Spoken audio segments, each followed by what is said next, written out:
جی، علامہ اقبال رحمۃ اللہ علیہ کے متعلق ایک عام تاثر جو ہمارے نوجوانوں میں اور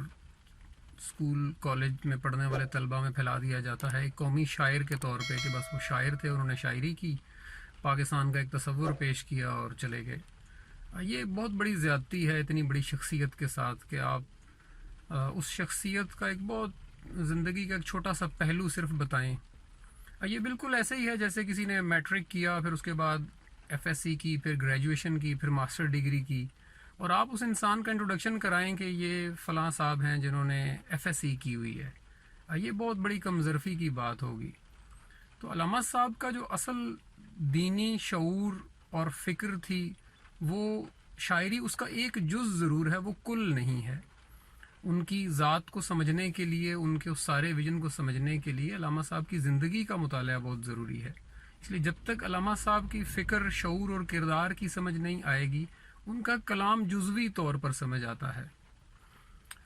وہ ایک بہت بڑے عالم دین کی طرح اپنے دور میں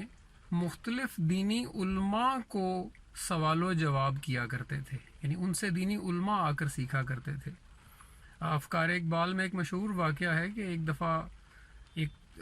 صاحب آئے ان کے پاس جو اپنے دینی حلقہ میں ایک مقام رکھتے تھے۔ انہوں نے آ کے علامہ صاحب سے پوچھا کہ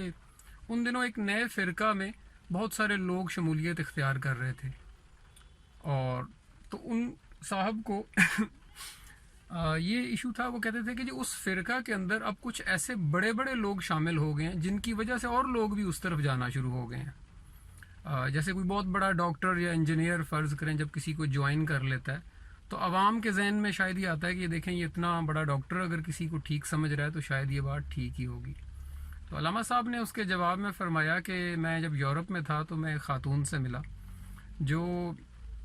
پتھروں کے علم کی ماہر تھی، اور اس کے پاس وہ مجھے لے گئی اپنے گھر، اور وہاں پہ اس کے پاس سٹون کی ایک امیزنگ کلیکشن تھی، یعنی دنیا میں نے جتنے نام سنے تھے اور جو نہیں بھی سنے تھے وہ سارے اس کے پاس تھے، اور وہ ان سب کے خواص کو بھی جانتی تھی،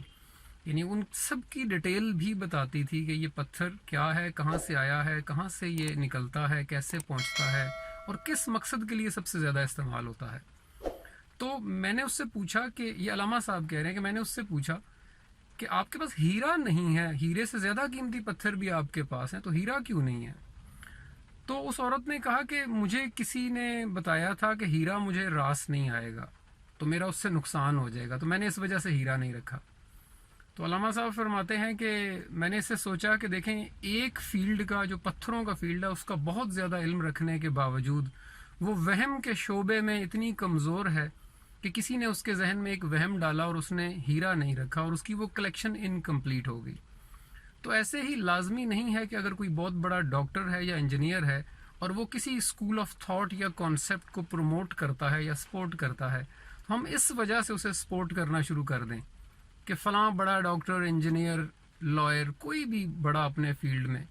کہ وہ اس کو سپورٹ کرتا ہے۔ اللہ تعالیٰ نے جو انسان کو پیمانے عطا کیے ہیں عقل شعور کے بعد قرآن کی شکل میں،